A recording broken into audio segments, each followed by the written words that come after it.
ito guys, release natin 2015 na Fiesta in order nung last week yata sa amin ni Sir para sa anak niya. So, tignan mo, kahit peanut bulb dyan talaga inaasikaso namin. Peanut bulb and everything, palit. Yung buong trani nito, balikan niyo yung vlog ulit namin. Buong transmission nito, clutch, shift, fork, bagong palit yan boys and girls. Cooling system nito, magdamag na to. 3 araw na nakabukas to. Refresh yung engine yan. So, ang budget nyo second hand, pero ibibigay naman namin sa inyo quality boy. Bago lahat ng gulong niya. Tapos, checkin mo naman yung itsura nito. Oh, tingnan mo naman, bagong detail. Ang bango, amoy halimuyak. Ang bango John. Test drive mo muna to sa harabasin mo to kasi mamaya kukuhanin na to, di ba? Maganda pala nito, maano natin, ma-scan muna natin ano. Kuhaan mo yung pang-scan muna para makita nila. Para malaman nila na zero error to na nire-release dito sa atin. So, scan muna natin to. Pakita ko sa inyo. Ba't maganda? Maraming bibili ng Fiesta. 1,000 pa oh. So, ba't maraming bumibili ng Fiesta? Kasi, ano to? Kumbaga, malamig aircon, comfort, easy to drive, parang bomb car.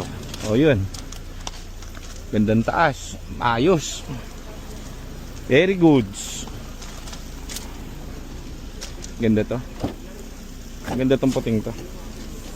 Kompleto yung tools. Tapos gulong syempre. Lahat ng tools nandyan. Sinek na lahat to. Park lights and everything. Na-detail na to lahat. Subok na kasi to. Kumbaga, anong gagawin mo sa ano? Sa bagong clutch, bagong transmission. Ang dalawa lang naman nagpapa-under dyan. Makina mo sa kayon. Okay na masira yung iba. Yung mga sensor. Huwag lang yung makina, pati yung transmission, di ba? So, pwede mo nang harabasin, magdamag. Hindi ka nakakaba-kaba. Sure ball ka na boy.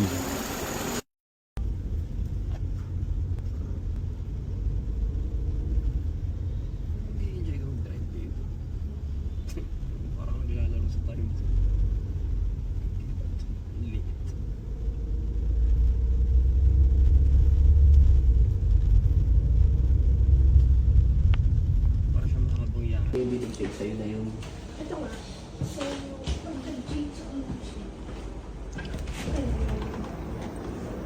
So, magandang hapon guys. Andun sila ma'am sa loob. Naayos yung papers. Release natin yung Ford Fiesta nila na 2014 hatchback, yung white.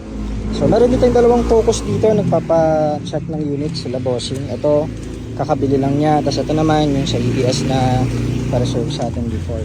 So, ito yung unit. Yan. Ito yung Ford Fiesta natin na 2014. Release natin to today. Tapos yung detailing. Pakita natin yung loob. Ganda. So, automatic transmission to. Hatchback.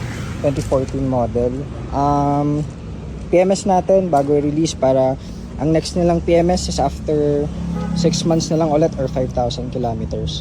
So, para wala maging problem. So, na-detail na rin natin yung engine. Tapos, mga gulong nito guys, bago, 4. Ito po yung transmission refresh, shift fork A and B, pati yung engine refresh. So lahat po yan halos bago. Gulong, expiry date 2024, 2020 sa likod, so bago. Gagamitin na lang talaga. Dalawang susi, and ano pa ba? Yun, so ready for long drive kahit saan to dalhin. Tested na rin namin to. White na hatchback. So meron pa tayong ibang ganito guys na hatchback Fiesta 2014. Yan yung mga ganito, celestial blue. Yung white medyo bihira to guys eh. So isa nating white doon, sedan na models. Meron tayong mga dito orange, mga purple. So yun guys, ito yung for releasing natin. Abangan nyo sa ibang units natin na for release. Meron pa tayo yung focus kina Ma'am Aki. Final prepping na lang. So yun guys, ito yung update. Release natin today. Visit kayo dito kung gusto mag-check ng unit or mag-inquire. Message us or message po yung sales namin para dun sa mga units available. So yun po. Maraming salamat. GTA Cars po. Thank you.